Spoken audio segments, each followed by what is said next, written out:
Welcome to another episode of the Pop Go Project podcast. Today I'm joined by Jeff Bonomo, who is a musician, TV host, producer, author, and probably things that I'm forgetting. A lot of stuff. Like I told you, John, it's great to be here. Thank you. And yeah, I dabble in all kind of media. So whatever we want to talk about, let's go. Yeah, so like we've been friends on Facebook for a long time, and I see your stuff pop up here and there, but we've never had a chance to connect, which, shame on me because I myself am also in media too. So it's like, how do I not know more about this guy? So I'm glad we're doing this. So for people who may be hearing your name for the first time, I guess I'll fall under that category, not the name, but the person. Who is Jeff Bonomo, and how do you describe what you do? Lifelong resident of northeastern Pennsylvania. Had many chances to leave, and I didn't because I do love the area. Born in a town called Partysville. Where is that at? That is right outside of Hazleton, Okay. southern Luzerne County. I still live in the area. Most of my family's still here. And from a young age, I've always dabbled in media, creativity, and drawing. I went to school at LCC for broadcasting, and first I actually went there for art, but found out that if you just have an art degree, what are you going to do? So I kind of went back and did it again, and found I found my way in life with TV. Samson Productions was the first job out of college, and then I went to WYLN TV and then stayed there for almost 20 years. And through that course, I'm a drummer. Learned how to play drums when I was probably about 15 years old. I've been in all kind of failed cover bands in the area. More recently, in the last 15 years, I've been playing with a band called Ostrich Hat, and we've played all across Pennsylvania, New York, New Jersey, Connecticut, Delaware. You can see us at Mohegan Sun probably once a month. Mohegan, Pennsylvania. They rebranded. So I've always been drawn to music and film and creative writing and stuff like that. So that's me in a nutshell. That's what I do. I just do stuff. Did you grow up around that kind of stuff, or what kind of pushed you in that direction? I loved television. I loved music from a young age. There are other musicians in my family. Actually, the singer in my band is a cousin. He's one of my cousins. But like my brothers, they like that stuff. My brother Paul he's also a broadcaster, a little bit different. But other than that, I'm surrounded by teachers really in my family, and no one really was into music or film and stuff like that like I was. I just love this. I just kind of blaze my own trail with that, if you will. So sure. Now, out of all the creative hats that you have, musician, TV host, producer, author, which one feels the most like you right now? That's a tough question because it kind of goes. Still doing all of it. Yeah, it depends really. Right now, like I'm really concentrating on the book that came out right before Thanksgiving, The Drinker's Guide to Survival. I'm pushing that a lot. That was something I wanted to do, and I'd say New Year's Day last year, I was like, you know what? I've been meaning to write another book, because I wrote one in 2003.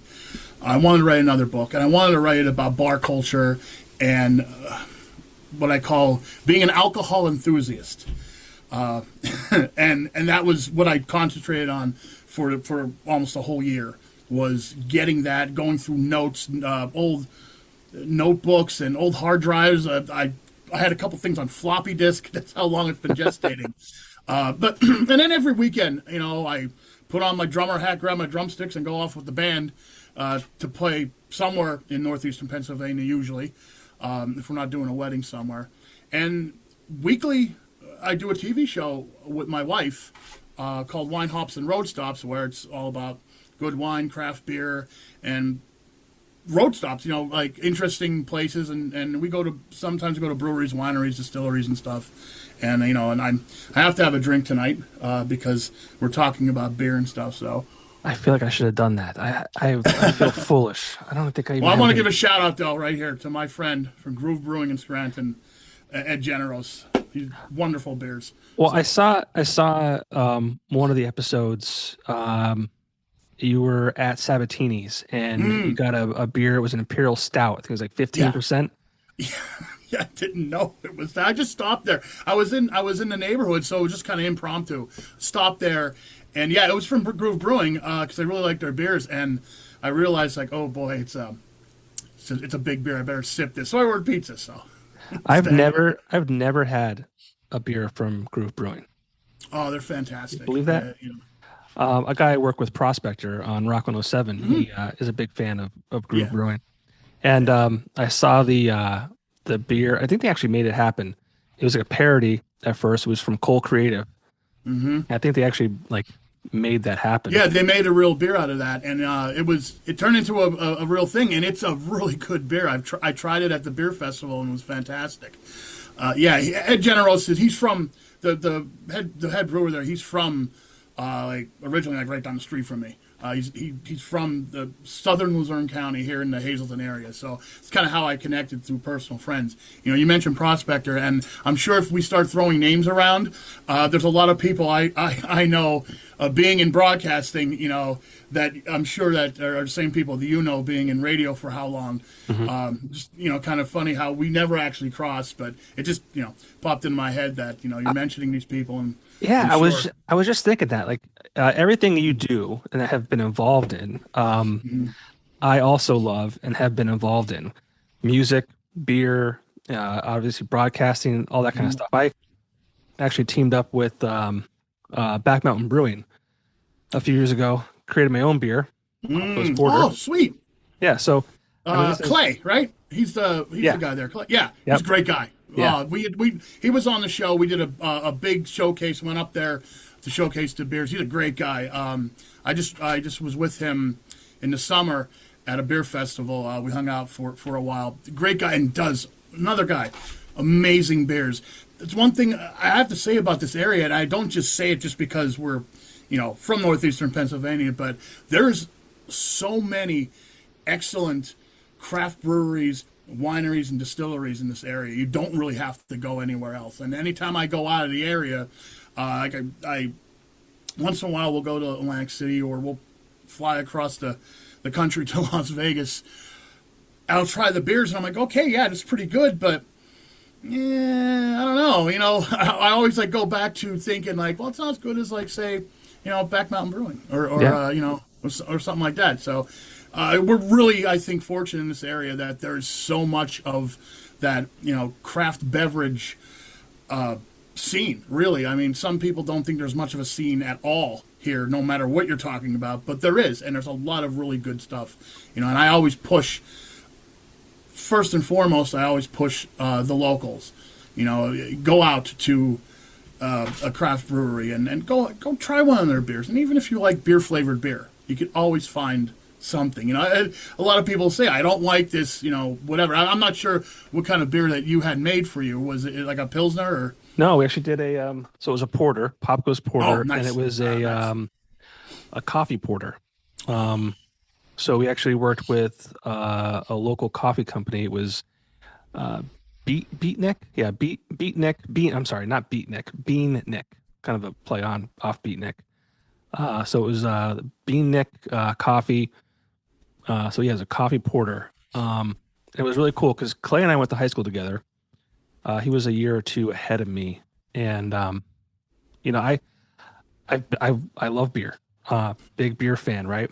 And I used to homebrew back in like 2010, and it was fun. It was a lot of fun. It was a lot of work though. Like Yeah, it is. you do it, and then the yield from it is like it's more fun to do with your buddies, and then like Oh yeah. you have it afterwards. But like I'm like I'd rather just go and get a case of good beer. I know it's gonna be good, and leave it at that. So I kind of got away from that. I wish I kind of stuck with it, but I feel you. I'm the same way. Actually, I haven't homebrewed in a while. I actually have the stuff to brew it. It's just kind of sitting in my basement waiting for me to get back into it. But it's been a while. Over COVID, I did it a lot because there was nothing else to do. Right.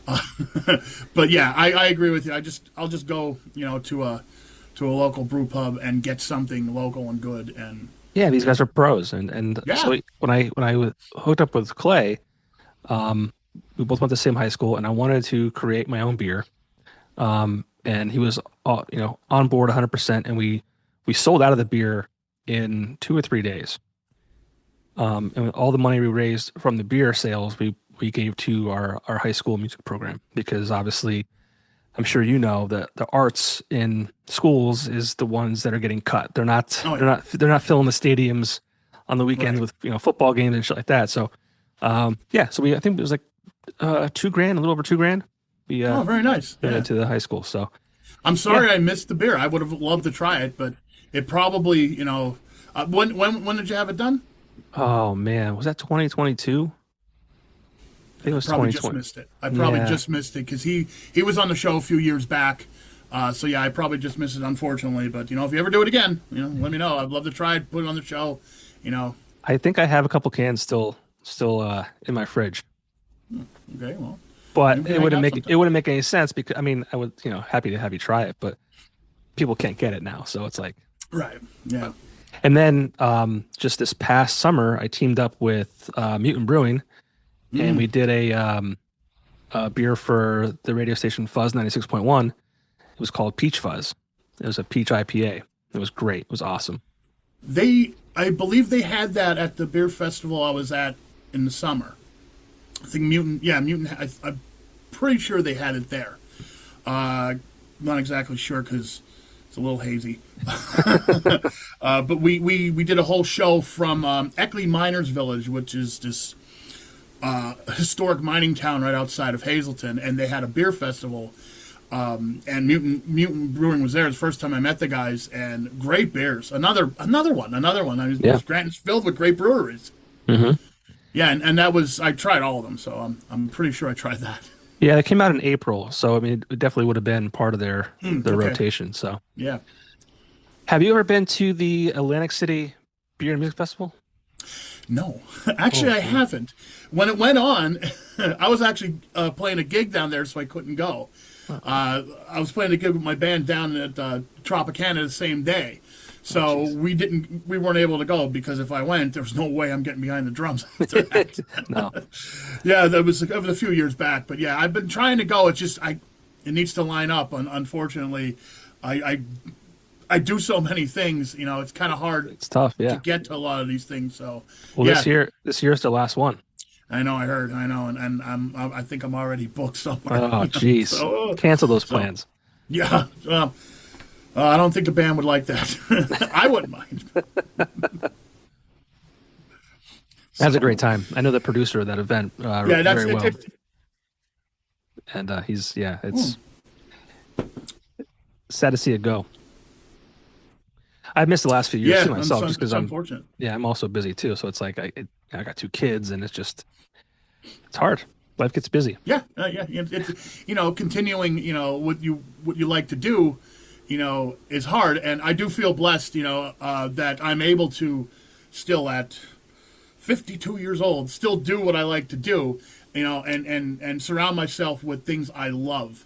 Unfortunately, sometimes it's hard to go and just have a day off because you're playing music or I'm doing a TV show or I used to host a podcast with my cousin about rock and metal music. I'm still trying to find time to do that again. So I just like creating. I just really love to do all that stuff, and yeah, sometimes it's hard even to get the lawn mode Oh because yeah, we're doing this stuff. But I think, and I'll say that I think you feel probably the same way. We're blessed to still be in this industry, especially now. How the broadcasting industry is changing. It's always changing, and you just kind of got to keep going with it. You can't think about how it used to be yeah. 10 years ago. It's different now, and God bless you for still making it work. And I feel blessed too that I'm still employed and in some way or another. in this crazy industry. Yeah, I mean, everything I've been a part of media-wise has been like, I mean, I started my career at the Weekender. I'm sure you're familiar with Hmm. that. Yep, Obviously, they actually did an article on my first book, okay, cool. long time ago. Yeah, the Yep. RIP Weekender. Yeah, yeah, I just enjoy it. Obviously, radio is not the powerhouse it once was. Still effective, still an Oh, effective sure. form of communication and media, but yeah, I mean, the world, you've seen it. You've been in Yeah, this industry for so long. It's just like yeah. it's crazy. Oh, yeah. It really is. But we adjust, we survive, and we just find things that still excite us, and roll with it. Just this whole podcast thing, didn't exist, 15 years ago or whatever. Yeah. So you know, Yeah, it's such an easy access in, right? I always say like any idiot with microphone could be a podcaster. Look at me, right? But it's that's fun. how I Yeah, I feel. mean, I've been doing this for a little over 5 years now. Hmm. Over 250 episodes published, and it's just fun. It's just for fun. It's just I don't get anything out of it monetarily. It's just I love doing it. You have to. You Yeah. really have to, because most, even the TV show I do, we give it to the different cable systems and across Pennsylvania for free. That's it. We just give it out because they still want, you know they still want the product. They still need something to fill the slot. So right now you can see Wine Hops and Road Stops on Blue Ridge Cable, Service Electric Cablevision, Service Electric Allentown, WHVL and State College. So it's a pretty big net we throw over Pennsylvania, which is great. Unfortunately, there are some places that still can't get into, and I don't know why. I've been kind of trying to figure that out. But we're a completely independent TV show. Really, there's no backing. It's just other than like we do have sponsors that help us, with the product and stuff. But there's no there's no money.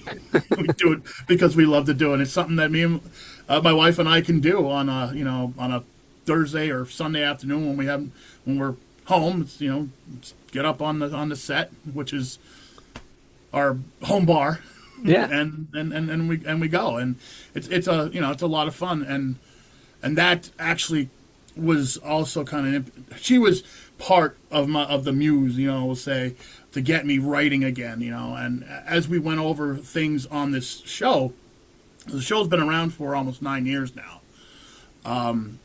It's only branched out to other cable systems and broadcast stations in the last, I think, 2 years. But it's been around for almost 9 years now, and it's just stuff we talk about and stuff we have on the show. It's like, well, I could put some of that into the book, and that's another reason why the book came together pretty fast. I was pulling stuff from the show, and like I said before, notes, a lot of notes, little floppy disks and stuff, just from the last probably 15, 20 years since I did the last one. And it's been going really well, actually. Surprisingly, I'm surprised. Well, So, talk about that show. I mean, like, what made you decide to start it? Talk a little bit about, more specifically about what you guys do on the show. okay. I want to get into like how you eventually talked to cable networks and it was able to get it on with them. Like, talk about wine hops and road stops. Okay.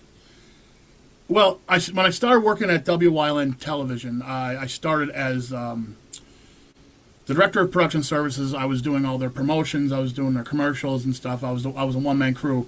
I transferred over from my last job as just mainly a news videographer, but I always wanted to do something creative. So when this position opened up, I went to, and that was 2006 or something, 5 or 6, somewhere around there, and I started doing an offbeat travel show called Off the Beaten Path, where I would go with some other 2 or 3 other reporters. We'd go out through Pennsylvania and find weird stuff. And every once in a while, I'd run into what I call the super fan. Someone who was just really into something, and their hobbies took over their life, and they were kind of pushing it into a business. So one of the episodes was I found out about Breaker Brewing Company, and they're a really popular brewing company now. They were brewing out of their garage. Hmm. I went up there in a snowstorm just to talk to these guys because they were basically home brewers who were brewing out of the garage, real small batches. And so after I shot that segment for the show, I'm thinking, there is no TV show in northeastern Pennsylvania, in our market, that just does beer, wine, spirits. There's no show. So I went to basically, I went to the owners of the station because it was a family-owned station. I'm like, can I do this? And they're like, sure. If they could get a couple bucks on it, go ahead. So, it was my idea, and I just said, can I run on the show? You don't have to pay me. I'll do it on my own time. And I said, go. And that's pretty much how it started. They were just like, yeah, we need content. We don't have to pay you. So, okay, Yeah, free local content. go and do it. So, and that's what I did on my spare time. On the weekends, I would. It started. We were doing it at a bottle shop called the Beer Stop in West Hazelton. It started there with the owner there, and we did that for a while. But then again, I'll mention the big C word. When COVID hit, stuck inside, I still wanted to do the show, and was sitting on the couch next to me as my wife. I'm like, hey, you want to be on the show? And from there, we got like the female perspective, and that started getting more people to watch because it wasn't just me and some other guy who knew everything about beer talking. It was my wife Desiree who, she just likes a good drink, and so we have the female perspective there, and it kind of grew from there, and I would contact other TV stations in the area that they kind of knew who WYLN TV was, and they knew the family because the Gans family, who owned the station, they're like the pioneers of cable TV.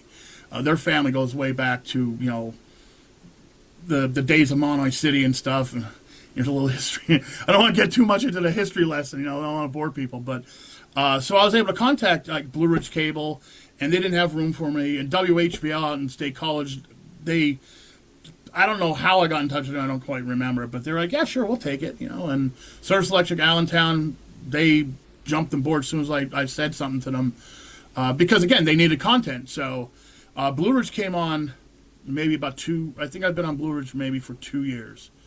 And that's a really big reach. Blue Ridge 13, 113, and the other one that I can't remember the number of. But, So that's how I just wanted to do something that was a little different, and when I was working at WYLN TV, I was able to do that. We were able to do a lot of, because it was all local programming. If you had a good idea, throw it up on TV, see if it works. That's pretty much the attitude it was for a while. So, and that's pretty much how it happened, and it just kind of been going ever since. Yeah, I mean, what's the worst I can say? It's no, right? Mm. And I still, like I said, we still enjoy doing it, and we do a lot more now with the show than we have in the past. In the past, it was pretty straightforward and just kind of a one note thing, and now we try to do as much as possible. And the next show we're going to talk about pizza a little bit more, especially the cold pizza, the deli pizza, because on our Facebook group there was a big argument about what was good and what wasn't and stuff, and and I could get into a whole bunch we could talk about pizza forever because that's another thing I love. So we branch out a little bit, and not just about alcohol and stuff. It's also about good food. So every once in a while we'll just start ranting about a good hoagie I had at the the local bar or whatever down the street or whatever. It's kind of flexible. So Yeah, and people love that content. It seems like people love pizza. They like to people love pizza. chime in about their favorite hoagies, like you just said. It's like Yeah. I always feel like I'm like my content it doesn't do as well as stuff like that because a lot of mine isn't as relatable. I mean, everyone eats, right? Everyone has their favorite local spot or their favorite pizza or their favorite hoagie or their favorite wings. It's like they'll die on those hills too. Oh yeah, they'll get pretty nasty. That was probably one of the biggest posts recently on our Facebook group was about cold pizza. I'm not sure if you're familiar with it, but down here it's pretty crazy. They have there's Snaps and there's Carmens and there's Barrancos, and they're all different. And it's like you're either on this side or you're on that side, and So it's pretty wild. it's cold on purpose. Yeah, yeah. It's a deli pizza. It's made cold. It's you're supposed to eat it No, cold. You're looking like it's weird, but you know what? you guys can keep that. I don't want that. Well, but I'm not one that hates on Old Forge though. I really like Old Forge style pizza, and a lot Yeah, of people down here don't. really. Yeah, Yeah, it's not a big thing down here. yeah. I It's mean, kind of weird, because we're not that far apart, as far as no, geography goes. But it's how these patch towns are, which another reason I love this area.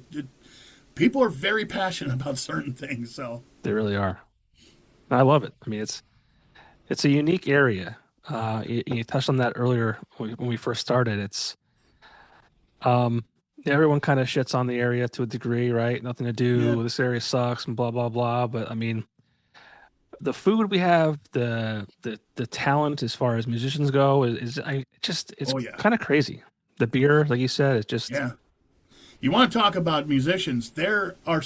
You got to be good if you're gonna, especially like I play in a cover band, so I mean it's like it is what it is. But I've always noticed the crowds here will rip you apart if you're not good.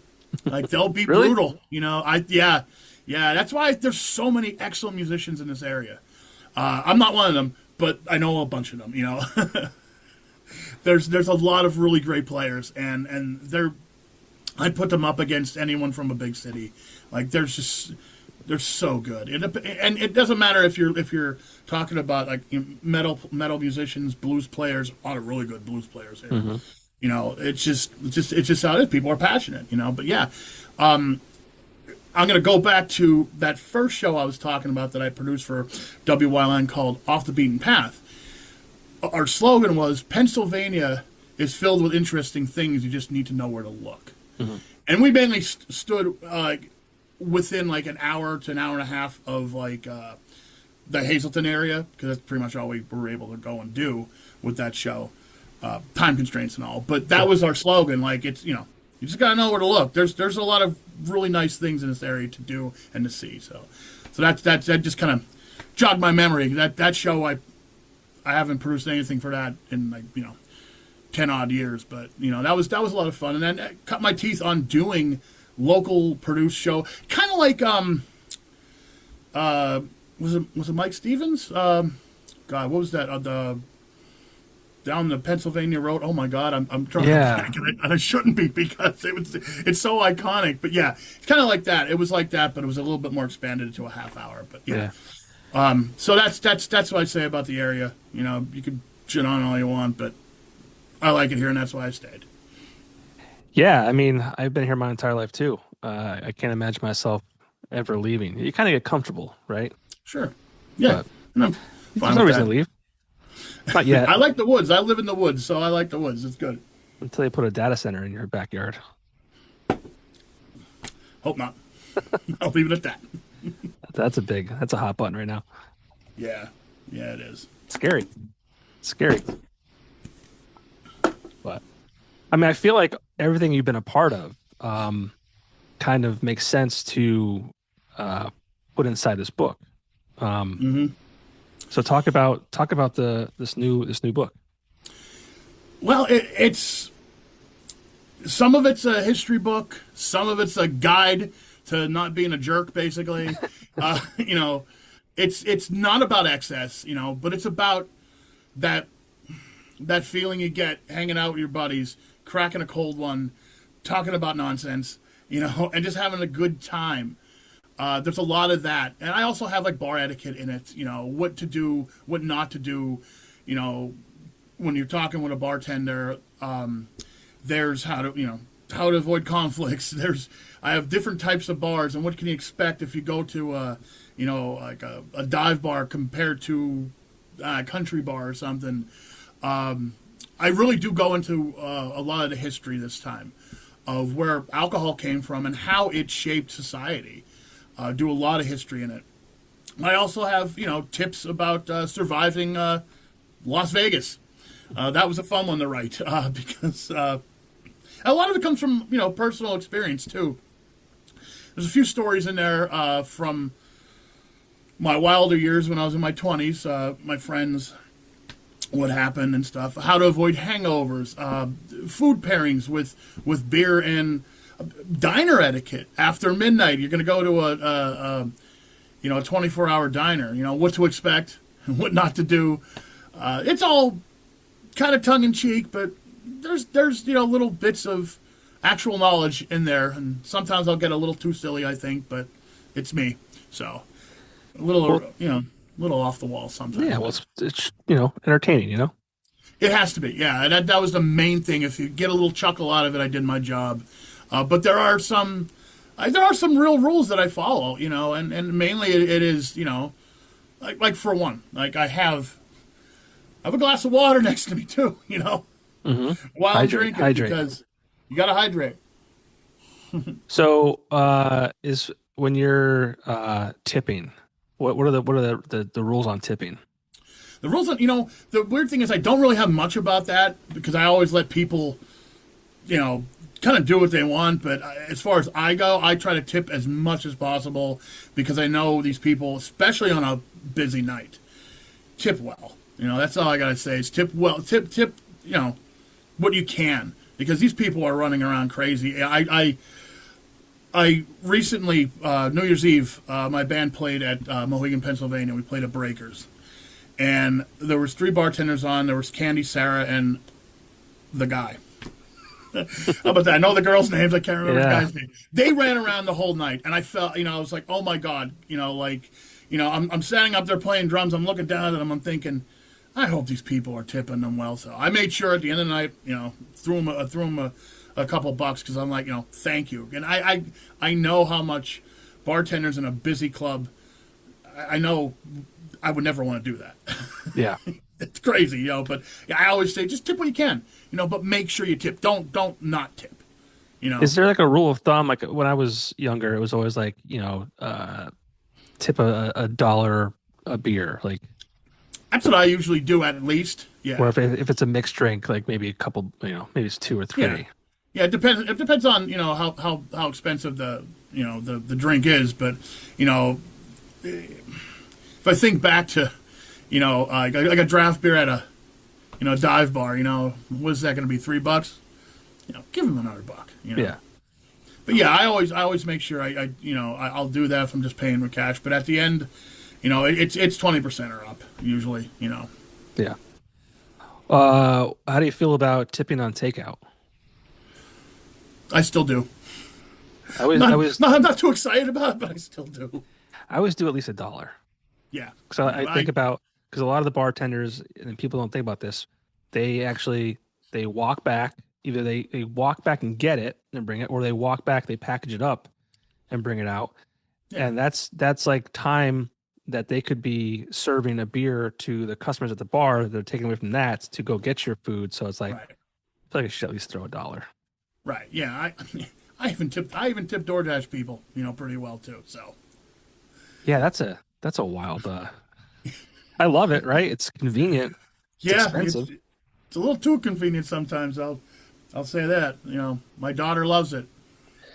My wife's been door dashing groceries recently. I'm like, Yeah. come on, Yeah, I'll just go get it. I'll just go get it. I will. I'm not gonna say anything more about that because I'll get myself in trouble.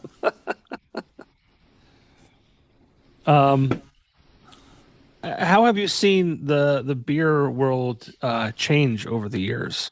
Because obviously we're in a place. I mean, I see a ton of craft breweries closing. I see, you see the reports that people are drinking less now than ever before. Obviously the cost of the ingredients has gone up, and it's finding back in our day you could find a beer for $1. Yeah. You can get a draft beer for $1. Yeah. That's unheard of. They had happy hours at bars. Yeah. Yeah. I remember penny draft night. There was Yeah. there was a place I remember that it was 10 cents a beer. Until I think it was until someone peed or something. It was something real weird. It was a weird thing they were doing Yeah, penny at till you one of pee. the dive bars. Yeah, yeah, yeah. yeah, you mentioned it, and I agree. There's a noticeable decline, unfortunately. I think a lot of places expanded way too fast, and I know that was the problem with, I think it was Iron Hill, and they Hmm. admitted to it. But yeah, I know they're not making much. I know less and less people, yes, are drinking. Maybe some people say, man, maybe it's because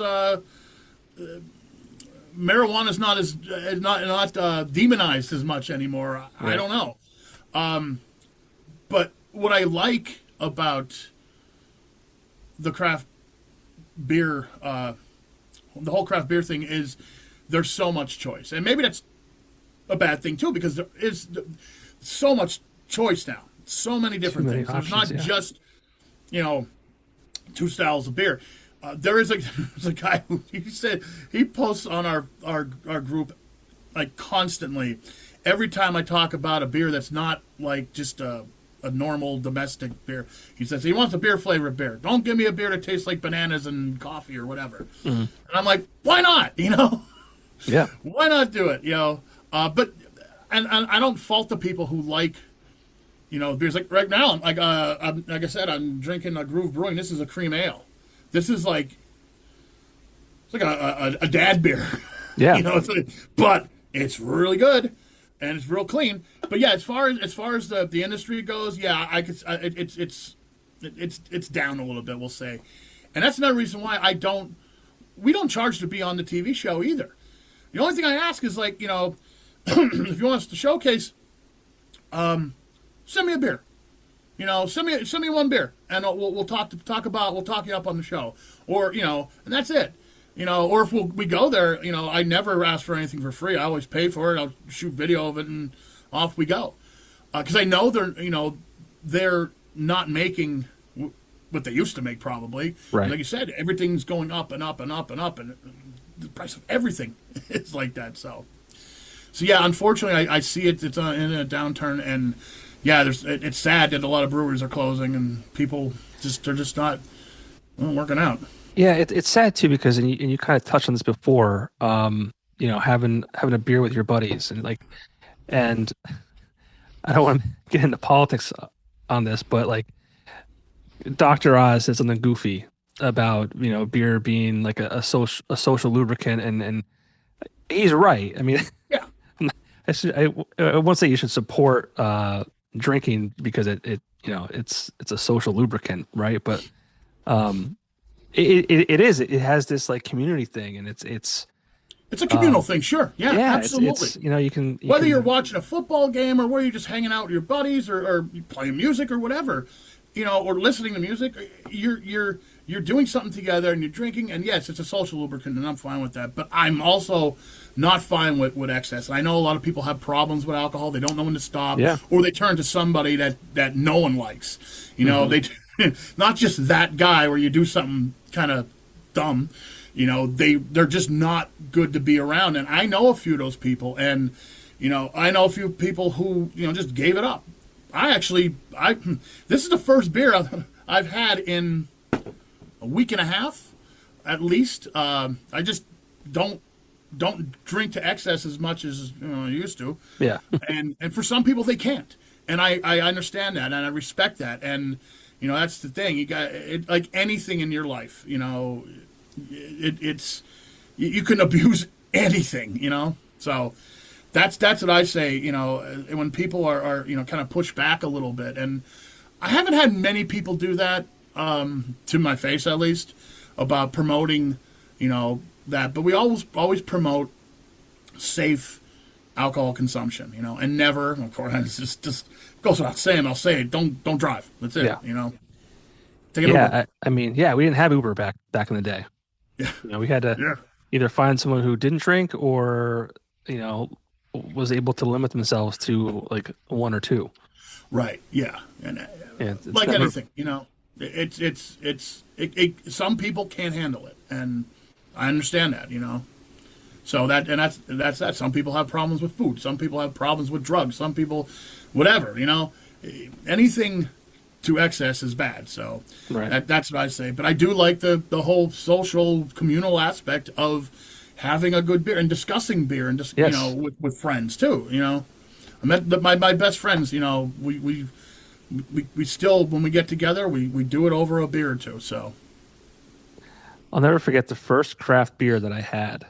I was I wasn't 21 yet. me So neither. we'll say that we'll leave it at that. It was a Sierra Nevada, and I hated it. I was a young kid. I was like, Yeah, sure, sure, my go-to was like a Keystone Light because it was cheap and right. my My go-to was Miller Genuine Draft. yeah. So But yeah, I hated it. Now it's like one of my favorites. oh, really, you like the Sierra Nevada? So Yeah, you're an IPA fan? I am. Yeah. Yeah, or a pale ale. Yeah, that's that. Me too. That's my go-to.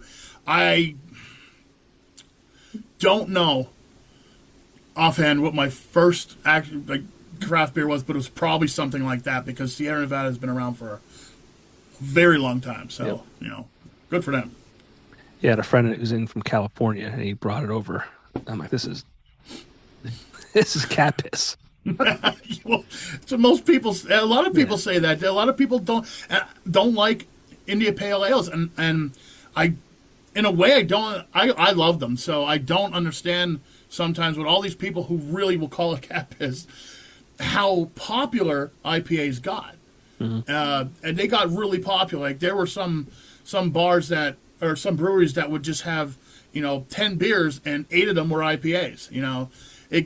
It's to the point to me right now that it's like it needs to either back off a little bit or something because they're doing like the hazy juicy thing, which is fine to a point. But I've had a few beers recently that were the hazy juicy IPAs that didn't even taste like a beer. You couldn't taste anything but the juice, and it's like okay, stop trying to make it so juicy.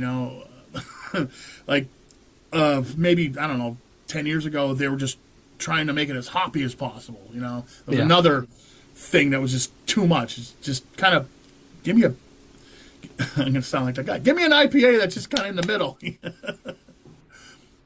Yeah, I think a lot of things have like come into play that has kind of hurt the industry. You mentioned marijuana. I mean, that's definitely a an alternative now that wasn't before. Obviously DUIs. Obviously, Yeah, no one should ever drink and drive, but right. But that can ruin your life. I mean, absolutely, absolutely. And money, price. The price of a beer, the price to go out, a price of food, the price to go out and dine. That all I think. More people are staying home too. yeah, I know that. Because well, again, hey, you got your video game system. You can sit down and play video games and have a couple beers and not go out because it's hurting the nightlife too and the live music yeah, thing. yes. It all kind of fits together. So I always say I blame these things right here. I yeah. blame these things right here. Oh yeah, it's There's it's kind of it's heartbreaking sometimes when you're playing and you're looking out in the crowd and everyone's on you there. know Yeah, they're on their phone. It's like we're playing music for you. We're jumping around like goose. yeah. But you So you literally don't need to leave. I mean, back in the day too, like even um you would go out to a bar to watch the game because the bar had big screen TVs. You can go to yeah, Walmart. I was in Walmart the other day. I think I saw a 55-inch TV for $300. yeah, yeah. Like You get a good one. everyone's got a big screen TV. Yeah, You can order food from your phone. You can order anything. Like you gamble on your phone. You can date on your phone. It's there's no reason to leave your house. yeah. That's and we were laughing about it, but that's the truth. There less people are going out, and it's because of a lot of these things. The DUIs. It's the price of everything. It's the fact that you could have a good party at your house by yourself and entertain the hell out of yourself, without moving. I say stuff like that, and I have a completely remote job, so I have to force myself to leave my house sometimes. So I understand how it's like, okay, I could just stay here, Yeah. But so Well, COVID did that too. I mean, like yeah, I mean, it forced us that we lived like that for an entire year, if not yeah, longer. oh It's yeah, like, yeah, Yeah, that was. Some people didn't couldn't take it. I didn't mind it too much actually, but for some people, especially the kids, my daughter, she was a teenager when that happened and all, so it was rough, Mhm. for a lot of people. So I get it, and it did change everything. So Yeah, I feel like it's tough to own a bar too. Like you see a lot of places closing, and I don't know if you talk to, I imagine you talk to owners, obviously, but I mean, I've talked to some, just the liability that they face. I was talking to one recently. There was like an altercation started inside the location. I won't mention names. It moved I, out. I I think I know the story, but go ahead. Yeah, It moved outside. Some things happened outside, where a kid got beat up, and the kid that got beat up tried suing the bar. And it's like yeah, that to me is like it's crazy because it's like first of all it didn't happen inside and like go after the kid who beat you up or something. I don't yeah, know. Like it just yeah. I know a few bar owners personally, and never want to own a bar. It's a tough business. It really is, and it's getting tougher by the day. yeah.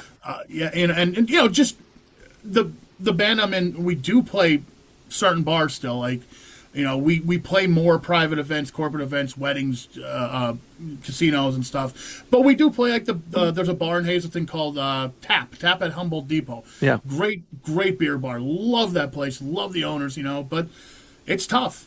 It's tough. And I would never want. I would love to, but I don't want to because I know, like, how hard it is for anyone to make ends meet and dealing with the drunks who can't handle their booze, Hmm.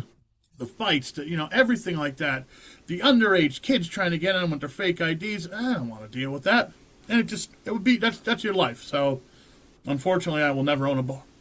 I think a lot of the places I was talking to, obviously during COVID and even post COVID, you know, they started closing at 11, 12. And they actually said that they enjoy that now because they're home earlier, obviously, Yeah, and they're not dealing with the sloppiness the at 2 real a.m. late night people, Yeah. sure.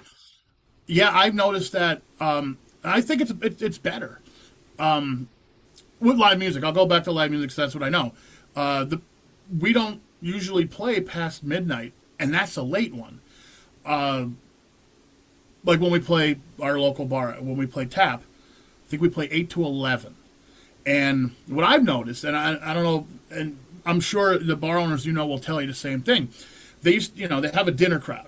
Hmm. And then the old way of thinking was, oh, the band will start at 10, not to bother the dinner crowd. But Right. then the dinner crowd's going to kind of go away, 7:30, 8 o'clock at the latest? So then you got these 2 hours where nothing's going on. If you start the band early, then and if the band's good enough, you keep the crowd, Right. So, and then you're closed down because nothing good happens after midnight. And the people I've talked to say it's working really well for them. It's working better, like you said. They're home earlier. The ring, the register, which is what matters at the end of the night, it's still just as good, if not better, sometimes. So there you go. As long as you have, and I'm a proponent of live music, so yeah, I got good live music. Keep that dinner crowd there. So Yeah. How has I know we kind of wanted to talk about the book here, but yeah, that's you're fine. We involved can in talk so about many. everything I do. Yeah. It all feeds into each other, really. Well, yeah, I mean, this whole podcast is about like, entertainment. So I want to, like talk about the landscape and how that's changed for live music too, because that's been, I mean, I entered the bar scene, I guess you could say, in 2003 when I turned 21. And I remember when I was 18, I wanted to be 21 so bad, not because I wanted to go out drinking, I wanted to be able to go see live music. And you know, from like 2003 to like 2008 was a great live music scene, and then before that was probably even better from what I've heard. But I mean, it's tough right now. Yeah. I think you have a different experience because you're in a cover band and you're playing music that people know and like love, which is great, Yeah, right? yeah. Um, That's all we do. but I'm sure it's changed to a degree even for you. Oh, absolutely, absolutely changed. And back then there was a what you're saying. The early 2000s. There was a, or even going. I'll even go back a little further Yeah. into the late 90s.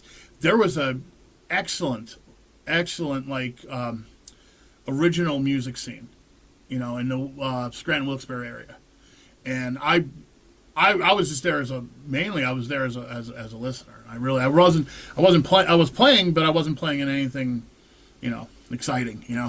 I'd go see Breaking Ben, all the time. When he'd come, Ben would, because the original bass player is a really good friend of mine, Johnny Price. So he'd be playing, at a bar in Hazleton, and I'd go see him with 20 people. And it was really awesome to see like that band just, really take off. And there was Panacea was another one. Oh, great band. Yo, they're fantastic. I thought they were next on the way out. I thought Yeah, for sure following Breaking Ben. yeah. I'm very good friends with Polly and Paulie, I was gonna say, yeah, he's a nice guy. I haven't talked to him in years, but that was a great. I'm just mentioning two bands out of probably, I don't know, probably 20 that were fantastic. yep. And but in the cover band scene, it was still pretty good. Now it's like if you're not going to do like a solo or duo act, you're not getting anything good during the week. I mean, that's way gone. That's been Right. gone. It's just Friday, Saturday, and I feel blessed with this band, but we made it a point that we're going to play top 40 dance music, things that people like, things that people know, everything snaps. And it's all recognizable, whether it's from 1979 or it's from 2009 or whatever. You have to recognize the song, or we're not playing it. Right. That's what Ostrich Hat does, and that's it. So, and we've been blessed with a pretty decent schedule and stuff, and usually decently filled rooms. But it's different. It's kind of an ebb and flow, really. For a while, it wasn't doing very well. It seems like it's picking up now, but maybe, I don't know, just we're lucky. I don't know. But there's still a lot of good cover bands, and there's a lot of good musicians in this area. And we're all kind of struggling because, again, going back, if you're going to play a bar, they're not making as much money. So they can't pay you as much money. So the money's not really there at the bar level anymore. And there's not a lot of good places to play down in Scranton. V Spot. Yep. That's a great place to play. We haven't played there in a while, actually, but I'll throw that because they do live music correctly. Yep. The Waldorf, we play there. That it's a social club and stuff, but that's a great place to play. Wilkes-Barre, I mean, we just do the casino basically. I feel like there's not many venues No, in the there's not. Wilkes-Barre area. I mean, you have the Jazz Cafe, which I Right. think is just doing Friday and Saturday at this point. Yeah, and Um, most places are only doing that, except for like I said, the V Spot does music. I think 7 nights a week. God bless Vinny Archer because he knows how to do it. mhm. But it's totally different than when I started trying to do this crazy thing called music. I 'Cause you hope could there's like do a it. I hope there's like a resurgence because like I feel um I mean I don't know what makes these kids tick these days. And I think a lot are um health conscious, right? And that's fine. Hmm. It's good, right? Yeah. We talked about drinking in excess and how you shouldn't do that. So I get that too. But I, I was also talking to a bar owner who is near a college campus, and they were saying they have like a 48-hour rule for these specifically football players, where if they have a game on Saturday, they can't be out on Thursday or Friday, Hmm. which like I don't know. Like I'm torn by that. Like in my mind, if you're in sports and you want to do well, you should have the ability to make that decision. Do I want to go out on a Friday night Right. Yeah. and feel like dog shit the next day for a Right. game? Do I want to let Right. my Hurt your coach team. down, my Yeah. team Don't down? do. Yeah. Or maybe I'm a responsible adult and I want to go out with my friends A, I won't drink, or B, I'll have one, or Right. like, and go home. Like, but to force that upon, um, like these players and these kids, Hmm. and they're kids, Yeah. like, and Yeah. this school specifically, they're not going to the NFL. Like, they're not doing it. Yeah. It just, I feel like there's a lot of rules set in place now too, like where, Hmm. again, it's just that hurts the nightlife, and Hmm. it's a different world. It really is. It is. Oh yeah. I mean, it's totally different. Even it's totally different now. Even from when I started this project. Like I said, we're going on 15 years with Ostrich Hat, which is wow. Can't believe we made it this long. The band has changed a little bit as far as members go, but we started it when the last band I was in was kind of slowing down. But it's different now. I mean, when we started to where we are now, the scene is different. And it's not. It's just not as good. And I hope there's a resurgence. Hopefully, more kids will pick up a guitar, or more kids will pick up drums. I'm not a big fan of. I'm a metalhead. I'm not a big fan of pop music. I like classic rock and classic metal. Yeah. Even though I play in a pop band, I do find stuff I like about like the 80s and 90s pop stuff. I do enjoy that. The new stuff, I'll play it. Like we just added Pink Pony Club to our set list. Oh So boy, yeah, I know. It gets in your head, and it's just it I'm does. not a It big fan of does. that. But you know what? People are enjoying People it, enjoy it. so Yeah. keep playing it. People are dancing. Yeah. It's part of the gig, right? Five guys singing Pink Pony Club. It's wonderful. I want to see that. I want to see that. Well, come out to a show. Well, I mean, if I didn't have two young children, I think I would still be, I wouldn't say I'd be out. Like, I mean, back in the day, man, like you were saying, there'd be actual full bands playing during the week. Yeah. Oh Uh, yeah. and back in the day, there were like places like, we kind of knew like like Monday is here, Tuesday is here, Hmm. Wednesday's here, Thursday's here. Yeah. Friday's kind of like a crapshoot. We'll just see what band's playing where, and where your buddies are going. But like it was every night of the week. And then I was just doing a promotion with LT Verasco and Coors Light, and this was back in the fall. And I think we wrapped up. I think our thing was from 8 to 10, 8 to 10 or 7 to 9. I think it was 8 to 10. And so I was like technically working, and I wanted to get some food to go home with. And I'm like, all right, I'll wait till like 9:30, right before we are wrapping things up. And they're like, oh, sorry, the kitchen closed at 9. I'm like, shit, okay. Well, now I'm like, I was set on getting like wing bites. I just wanted wing bites. That's just like that's what I wanted. I can relate. And so then I spent like, so I was driving home. I'm like, oh, yeah, on my way home, what's on the way? I'm like, oh, this place is on the way. I got there, place is closed. This is like 10:30 at this point. Um, or oh yeah, our kitchen closed at 10, or whatever it might be. I'm like, this is crazy. That Yeah. either the bars are closed or their kitchens are closed or whatever it might be. And I just thought it was nuts. It is, and that's how it is now. It's a completely different thing now. It's everything's closing. I don't really know one place, even on the weekends, that open as far as the kitchen goes, open late. I'm stopping at either Sheets or Wawa. That's where I ended up going. I had to go to Yeah, Sheets. yeah. It was terrible. Finn's Cafe 99 in Wilkes-Barre. They are open late. Kitchen's open late. Oh, okay. That's Yeah. that's good to know. That's Yeah. good to know because when I'm in the area. Shout out Jimmy Finn. Yeah, he's and he gets crowded. He's like, I'm the only place that's open this late and serving food this late, and he's getting a crowd. There you go. And But that's why. what I was saying is, I would think I would still be active going out, if I didn't have young children. Sure. Oh Just yeah. because I mean, that's how I grew up. It's just I like to be social. I like that's just like my phone is great. I do love this thing, but like I'd rather be around people and like experiencing something. Yeah. Think I about agree. these kids. I mean, think about your life. Like, I mean, some of the dumbest shit I did was, alcohol related, but some of the best things I've ever done Yes, were that's also like can you imagine being maybe your early 20s, right? You're 21, you're of legal age right now, and you're like, I'm just gonna sit home, and then you get to your 50s, and you're like, man, I didn't do anything.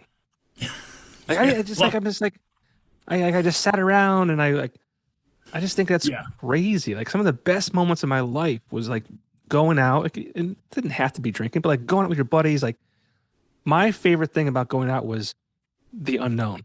You never knew where that Hmm. night would take you. Yeah. You Yeah, never actually, knew. that's in my book. Is it?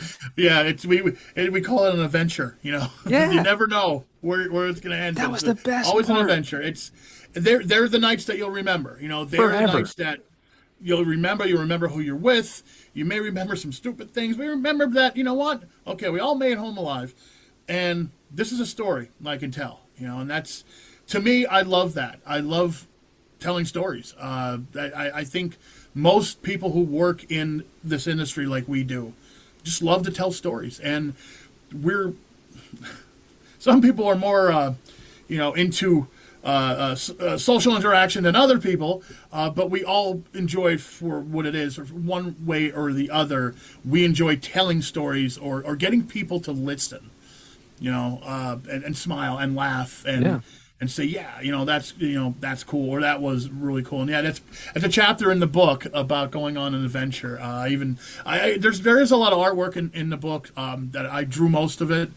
Oh, Well, cool. actually, I drew all of it. Some of it, some of it was all scanned. It was scanned on a tiny little scanner from back in the '90s. It was a little pixelated, so I did have AI help me a little bit to fix it up. But most of the artwork is original artwork by me. Well, actually, all of it is, but I just want to get that out there because I have a drawing of. I did a drawing of like the Fellowship of the Ring type of guys, and they're all like, "We're going on an adventure," and that's kind of part of the chapter was going on an adventure and where it can lead you, and it's always stories for the ages, and so that's part of it's another part of the book, and it's a big part of what I love about again just social interaction over a beer or two. Yeah. So I always say like you could go out and meet your best friend that night and not know it. You can go out and meet yeah, your future wife or future husband or whatever it might be. Like yeah, I have a quote, and my buddy still to this day always because this is probably 20 years ago. I said it's all about the story. It's all hmm, about the story. I said put it yeah, on my tombstone. It's all about the story. And he'll like we'll be like because my buddies and I still try and get together once a year and like we'll go. We used to go to Boston and the guy that did the trip no longer does it, so we started going to Philly. But we make it a point. We see each other like once or twice a year, and we'll be like in the middle of something, and he goes, "Hey John, it's all about the story, right?" yeah, And yeah. it's like it's just those memories you have and that you create like with your Hmm. best friends. It's just man, you're not gonna It's get that sitting at home. and you're not, and it's good to hear that you still connect with. I'm assuming childhood friends and stuff, because that's Yeah, that's how I am too. I still the weird thing is when I we don't see each other as much as we should. I'll say that because we're old. We all have lives. We all you're have busy. kids. We Yeah. all have jobs. But when we get together, uh, it like no time has passed. Hmm. And that's the beautiful thing, and that's the great thing about having good friends and friends that you kept from childhood because you stayed in the area. Even if they left, they're coming back because they know you're here. And that there's a few people I know do the same thing. They may have left or they may be kind of far away, but they'll come back and they'll know. Yeah, I could call Jeff up and have a beer and talk about, hey, remember that stupid thing we did, and I'll know exactly what you're talking about. And actually, there are a couple of stories in the book that the names have been changed, I'll say, to protect the innocent or guilty, but they're pretty much true. Yeah. There's not a lot of stories. I didn't put a lot of actual stories in it, but there are a few, and they're like some of my favorite parts of the book because it takes me right back. So. Yeah. Talk about the illustration behind it. Why was that important to have as part of the book? I just like to draw. I always loved to draw, and I drew cartoons and stuff since I was a kid, and it breaks it up a little bit, makes it a little bit less than a little bit more than just words on the page. You know, there's a little illustration that goes along with whatever the chapter's about. And I'll say thank God for AI because again, I'll admit it. I used it. I used it to Enhance it. touch You up my enhanced drawings. it. You What's enhanced that? it. You enhanced it. Yeah. It did enhance it. Like I said, I found a drawing I really liked, and it was on a napkin that I drew like 30 years ago. But it was a guy with a guitar. Singing, he was singing something. I forget what he was singing. He's singing something about beer, but he's singing to a beer can, and I'm like, I like this drawing, so I was like, I can redraw it. So I just scanned it and I just told AI, just color it in. But yeah, so I don't want to get off a tangent about AI, but use it to enhance. Don't use it, to skip the creative steps. Right. But yeah, I think the artwork was something that I really wanted to include. I did drawings for the first book. Some of them, again, I retouched up, and they do appear in this book because I just like them. But yeah, they just go along with the chapters and just make it a little bit easier. Just sometimes there's a little, like a little word bubble or something that'll say something kind of goofy in it, but it just breaks it up so it's not just a wall of text. Because the book's like 300 pages long. I had to actually stop writing. I was going to ask you how long it is. Yeah. Yeah, it's 310 pages long, and I kept on writing and just going back through my notes, and I had so much that my wife was like, maybe you should save some of this stuff for on the next volume. It's like, okay, you're right. So I actually made myself stop putting everything together around July, and then just kind of going over it and over and over it, and hopefully I caught all the typos and stuff, but because I couldn't afford to hire a proofreader, so Put that through AI too. yeah, well, yeah, but I don't trust AI that much yet. No, you can't. You can't. But this is, talking to you now, like, obviously I knew you had a book, but talking to you now, like, I want to get this book, and it is available to purchase. I believe it's on Amazon, correct? Yeah, for now it's on Amazon. I did order actual copies that I'm going to put in at least Bogo's Beer Distributor in Whitehaven. My sister and brother-in-law own it, and so they're going to have the books there. Some of the bars that I do know the owners, it'll be there. A couple bottle shops, but for some reason I don't have the books yet. I ordered them a while ago, so yeah, best place to get it right now is Amazon. You can get it on Kindle for like $5, and the book, the actual book, I think is $19.99. 310 pages of alcohol enthusiasm. And what's the process like getting a book published? Very easy now. Okay. It wasn't as easy like in 2003 when I did the first one. I submitted it to publishers, and this one I published through Bonomo Media and Entertainment, the corporation that I own. That's all. Just right through Amazon. You just upload your manuscript, and that's it. Basically, you have to go through the Library of Congress, get a copyright for it, But the process, do it all online. It's really easy, simple. Like doesn't cost much either, which is another nice thing. It's not. And you don't. I mean, if you want to go the traditional route, you can send it to HarperCollins or whoever, and they could say, they give you a rejection letter, I'm sure, or you could just publish it yourself through Amazon, through their publishing program, and I'm happy with it. I really am. It was easy. It was, yeah, like I said, you got to get your copyright, and then you got get your ISBN number and your barcode. Costs a couple bucks. It's not really that much, and that was it. You upload it and set it to Premiere, and then just start promoting it. That's it. It was easy. Yeah. And how's it been going so far? Good. Better than expected. I'm not retiring anytime soon, but not too bad. I promote it through the TV show. I promote it through the band. So it's easy to have fans, Sure. viewers, people who come see the band. I don't like to call them fans because it sounds a little too conceited. But I'm able to reach people like that a lot easier than someone who isn't doing anything like that that goes out to the public. You know, I do Hmm. promote it on the TV show all the time. Do promote it on Facebook. Do promote it on Instagram.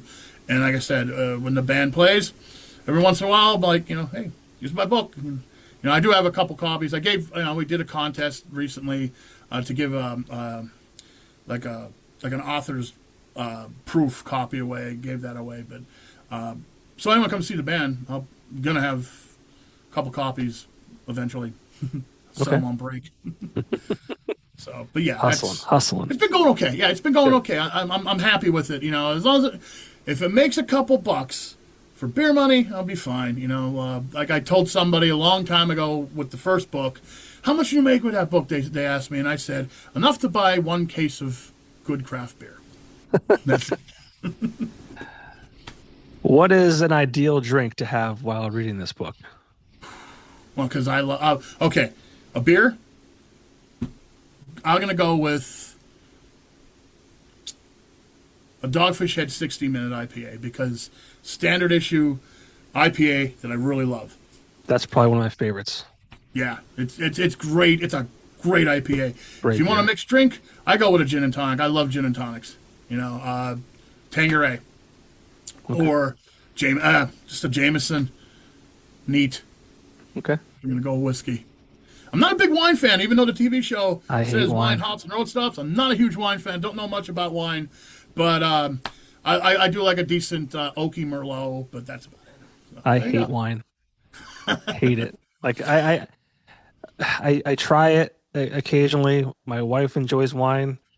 Um, and people will probably roast me for this, but to me, it all tastes the same. Well, And I don't have enough money to afford the high end like these you grapes don't need from to. here. No, that's what I say You- too. But yeah, you don't need to because a lot of people, a lot of these wine connoisseurs, and this is in the book too. I did some research. Most of these people, when they're put to the test, they can't tell the difference between a boxed wine and like I don't know, like an old wine from like a wine cellar and stuff. That's $500 a bottle or whatever. They can't tell the difference. So that's the thing. I do have a couple passages about wine. Not as much that much. 'Cause I'm not a huge wine drinker. I don't know enough about it. Like I said, even though the show's called Wine, Hops, and Road Stops, it's just because that's what we cover. But sure. you know, I'm not. I'd go with a beer or a gin and tonic. They're my two. Okay. Yeah. And what do you hope people get out of reading this book? A good laugh and say, "Hey, I've been there."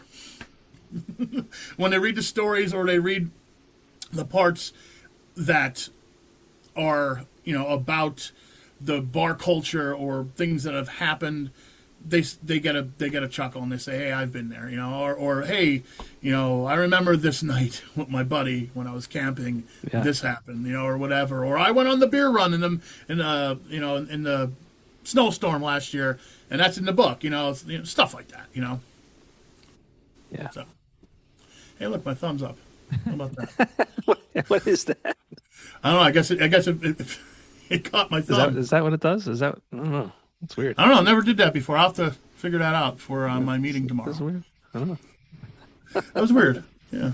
Well, that's why I want to read it. I want to kind of go back in time and kind of, you know, it sounds relatable to, that life. Yeah, I try to make it relatable too. It's not preachy. And it's like I said. Sometimes it's a little bit goofier than I wanted it to be, but it just kind of came out that way. Yeah. So yeah, I hope you enjoy it. Yeah. Well, the book is available on Amazon. Where can people follow you on socials? Facebook is a main place to follow. You could follow the Drinker's Guide to Survival on Facebook, Wine Hops and Road Stops on Facebook, and of course the band Ostrich Hat. We're the only Ostrich Hat in the world, so if you look us up, you're gonna find us. There's no other band called Ostrich Hat. We made sure of that. Where did that name come from? Two random words. Okay. I was telling my sister about the new project I was doing, and she was paging through a magazine, and she's like, "You gotta name it something like weird." She's like ostrich. There was an ostrich on one page, and there was a guy with a bowler hat on the other. And she's like, "How about ostrich hat?" And I said, "Joelle, that is the stupidest name I've ever heard. We'll call it that until we find something better." Yeah. And now it's just it means us. It's because we're pretty weird. We're pretty goofy band. You know. That's cool. Hey, we play Pink Pony Club. You have to. You have to. Yeah. So that's where you can find us. WineHopsAndRoadstops.com. BeerDrinkersOnline.com, I believe, is the other website, but it all kind of goes to the same place. So Okay. Facebook is the place I hang out on because I'm old. I'm an old man. Hangs out on Facebook. I'm right there with you. But what's next for Jeff Bonomo? I don't know. I'm going to write another book of the stuff that I didn't put into this one. I'm going to keep on playing music, keep on doing a TV show. And, you know, one thing I'm a gamer. I always loved playing video games. So I don't know, maybe I'll try to make a game or something, you know, something wild like that. I don't know. You know, I just like to create. And so who knows, you know, what I want to do this year. I did find a bunch of old demo cassette tapes of a band I was in the 90s. I called up the other members. I'm like, there's some fun, decent stuff here. We should get together and re-record this. So who knows? Maybe we'll be doing that. I don't know. Yeah, so it's the first thing I think is going to be another book, you know, and then whatever time I have left, well, I'll do something else. Yeah. Not sure. Well, best of luck with everything.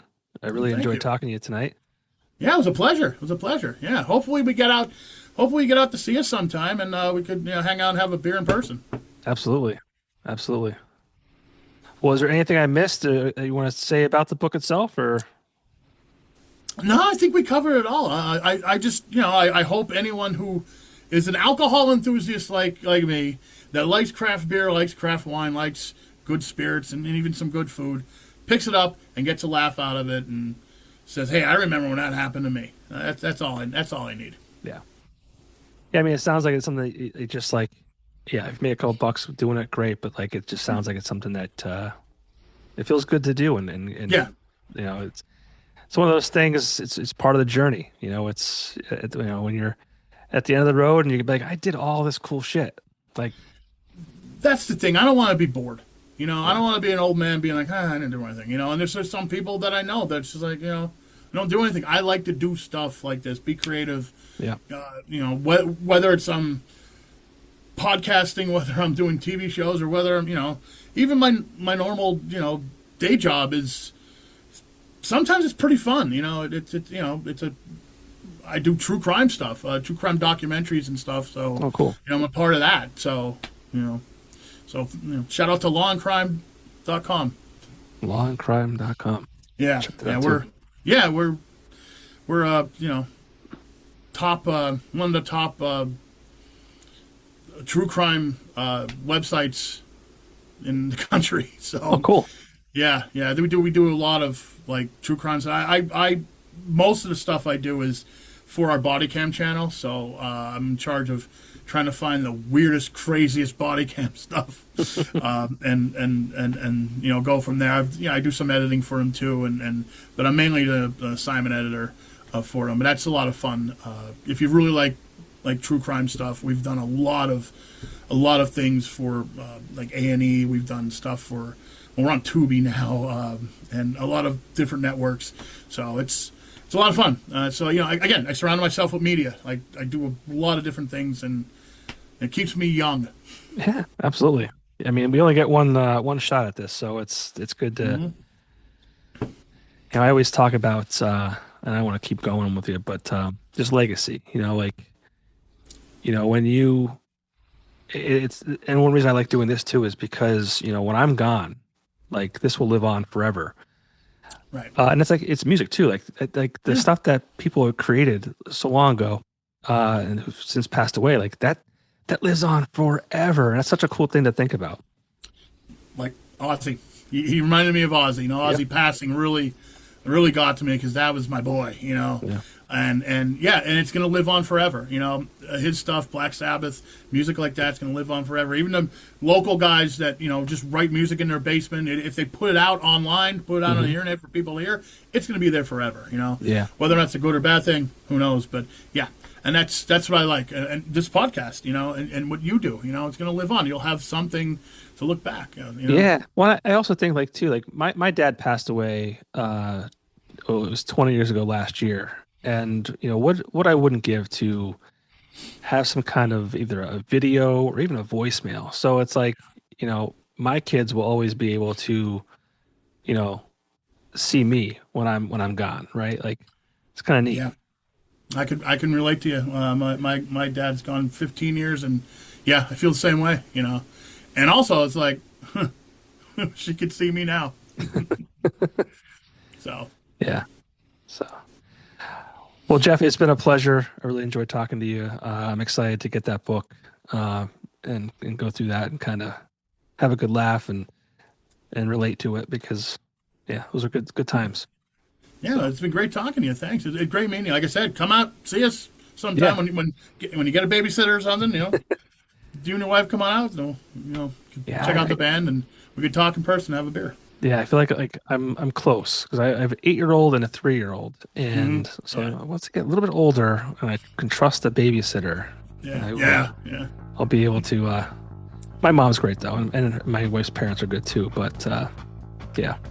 I'll still be banging away probably somewhere. Sweet. Love it. Well, Jeff, take care. Keep creating, and hopefully I'll see you soon. All right, thank you. All All right. right. Thanks.